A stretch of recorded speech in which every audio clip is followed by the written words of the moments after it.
Welcome. Welcome to both of you. Welcome to HugNation. HugNation. I'd rather hug you than hurt you. Oh, Life is a blessing. so Bless true. others. And we're here. It's Tuesday afternoon, 1 p.m. Pacific time on the West Coast. We are in your cocoon, Excellent. and you just came back from a break from your cocoon. That's right. I've been up to Seattle for the weekend. I was celebrating a dear friend that I have known for 29 years. No, I've known him for much longer than that. I met him in Grand Junction and helped him become a minister. And he just celebrated 29 years at the First Baptist Church of Seattle. A great man who plays second fiddle beautifully, and he affirms.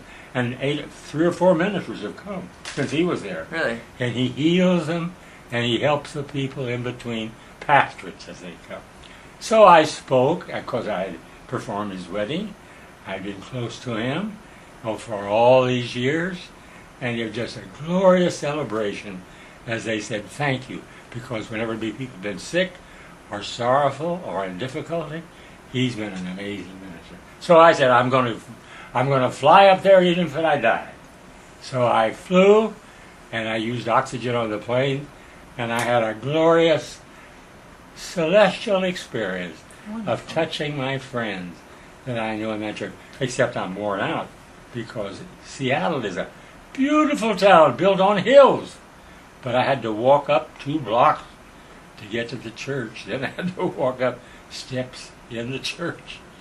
But I made it. You made it. And I rejoice. Well, And I thank you for letting me share that little thought of a very personal excursion. Delightful every way. Well, that was fantastic. We were talking at lunch about the way that people influence you and the way that you influence other people. Right. And you were saying, that this was a particularly wonderful experience because it's kind of, you can almost see the wake of your life. You can. And the effect that you've had, and the positive effect that you've had on people in your past. That's right. The weight of your life counts. You have power of giving love and joy and affirmation and caring. And I believe that the weight of your life counts in ways in which you never recognize it. Yet you have done. For example, 2 ladies down the dining room, she said, you got a wonderful grandson. Oh, nice. And they said, you look beautiful. Oh, They're that's nice. nice. Very nice. As I walked out, they said, just want to say thank you, and thanks for the pictures. Because I'd given them all pictures of themselves. I'm a paparazzi pastor. It's interesting that you seem to focus almost exclusively on giving. Giving pictures, giving thanks, giving things, and yet your cup overflows. Yeah, but I'm receiving.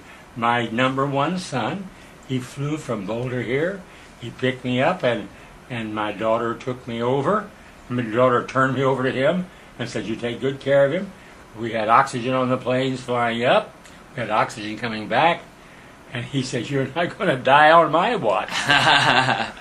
And he brought me back to San Diego. Well, I'm glad. I'm thrilled with family. Oh, 4 children have blessed me beyond words. Really, and I'm not kidding when I say the cup flows over and I drink out of the saucer. This is bonus stuff every day because I'm on my way. Well, it's a bonus round for everyone because we get to enjoy you and spend time with you and hear from you. I rejoice in having you. You were saying we were just talking about kind of the influence that you've had on people as a mentor. But at lunch you were talking about your mentor or your guide. Yes. And who are the person or people that you think have influenced you the most? Well, there are many people. I have been blessed wherever I've touched. Every parish I've gone to, I've had just marvelous friends, and here was a whole set of people. In fact, this is one of the jokes I told there. I met a man in the hallway, a very old man who could hardly stand up. His daughter was picking up. He says, I went to a class at Burton on Vashon Island when you were a young minister from Bellingham, Washington, and he says, you spoke on how to fall in love intelligently. Wow. And he said, I said, you make my day. And I said, well, you know, I was talking about that just before my wife died. Because before Carol died, she said, you know, we were in a tent out there on the beach at Vashon Island, and it rained nearly every day. But she says, you know, I think that's where I became pregnant with David. Wow, that's where your family started. And David was there, walking around meeting all the people. He's 61 years old. 61, and 9 months ago, you guys were camping. That's camping at Vashon Island. Teaching about falling in love intelligently and right. starting your family. That's right. What an amazing moment. Wow. Beautiful story. Well, let's since I don't think it can get any better than that, let's go straight into Hug Nation. Thank you, Marissa, Shells, Sarah, Lori, all the people that have popped into the chat room and popped out, the people that are listening on the archives, and the people that are listening from work and trying to be subtle and sly so their bosses don't hear them. We'll be quiet. Let's take a chance right now and grab ourselves by the shoulders. Think about the names in the chat room. Yes, you and you and you. Blessings on you today.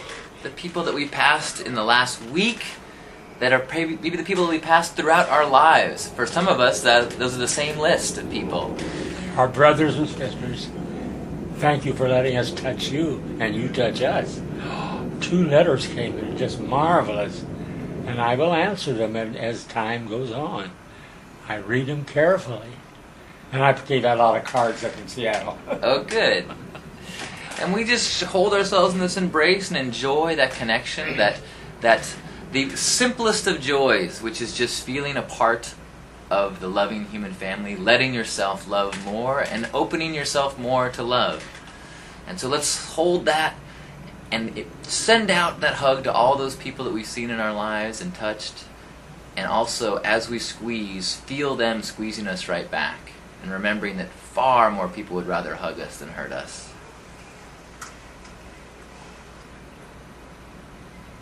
Shalom. Peace to you and joy.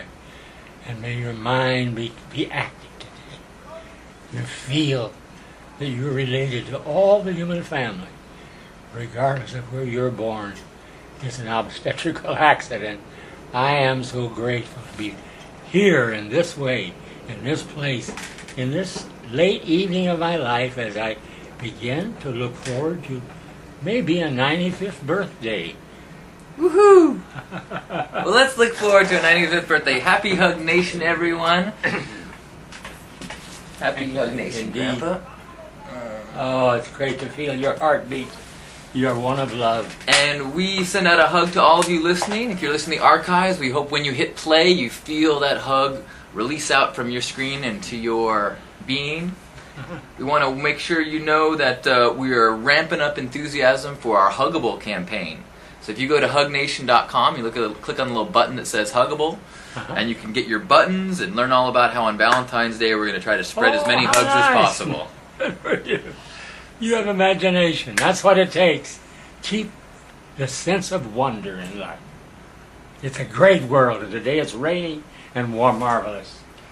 The And rain perfect as it should be. cleans the air and all of that. And it didn't rain in Seattle either day. All Nice. 3 days. Bicycles were out. It was an exciting time. And I saw the new park. New park they just built out of an old oil dam. They're conserving. And we're going to have to learn to conserve more and more. Conservation's in the future to keep this world, this beautiful little blue planet, going on and going on by not giving so much difficulty to it in terms of scraps and stuff. Yeah, thank you. We thank you for coming home safely and having a wonderful trip, and we will plan on having another Hug Nation next week. We love you. Bye-bye. Bye-bye. Let me see if I can freeze the camera.